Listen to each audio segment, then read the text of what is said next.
New at 10, a push to light the path. After a woman was attacked on one of Madison's busiest trails last month, the city is taking steps to ensure safety at any hour. News 3's Danica Lewis live on the Capital City Trail on the east side. And Danica, it is looking a little dark out there, trying to see you somewhere out there. Yeah. Eric, that's absolutely right. It's not often that we turn off the lights on our cameras, but we really wanted to show folks that had not been on this path when the sun goes down what walkers, runners, bikers, or whoever else uses it is experiencing. Now, we're in the area, around the area where that assault happened, where that woman was dragged into vegetation and beaten. But you can see there are lights, some lights lining this path, but not nearly enough for those who use and protect it.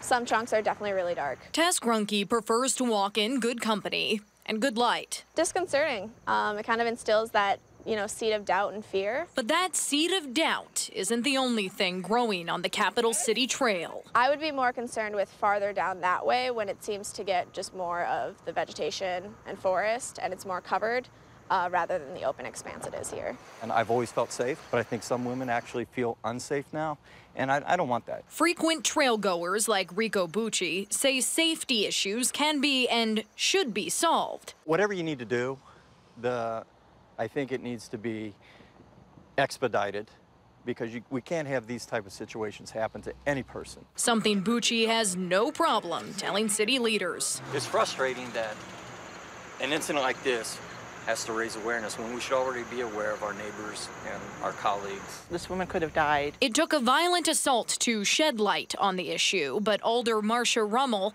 says new lights are in the works, ones that would focus the brightness where it needs to go.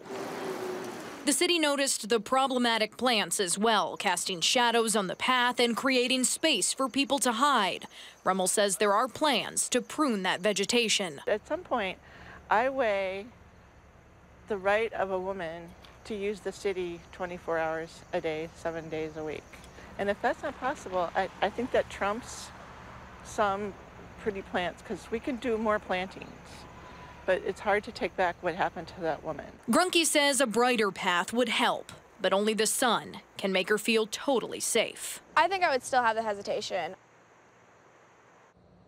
Now, one of the lights that is set to be replaced is the one I'm standing under right now. Another light over on Livingston is set to be turned so it doesn't face or spread light on the street, but rather the path itself. There were also plans to put new lights over on Blount Street and Paterson streets behind me here where they don't already exist. Now, there's no set timeline for all of this, but Alder Rummel says she is open to any and all suggestions for what could make this area safer at all hours. Eric? Yeah, Danica, that really paints a good picture how dark it gets there. It looks a little scary. So, boy, they really need that light there. Danica Lewis with photojournalist Jeremy Nichols tonight. Thanks, guys.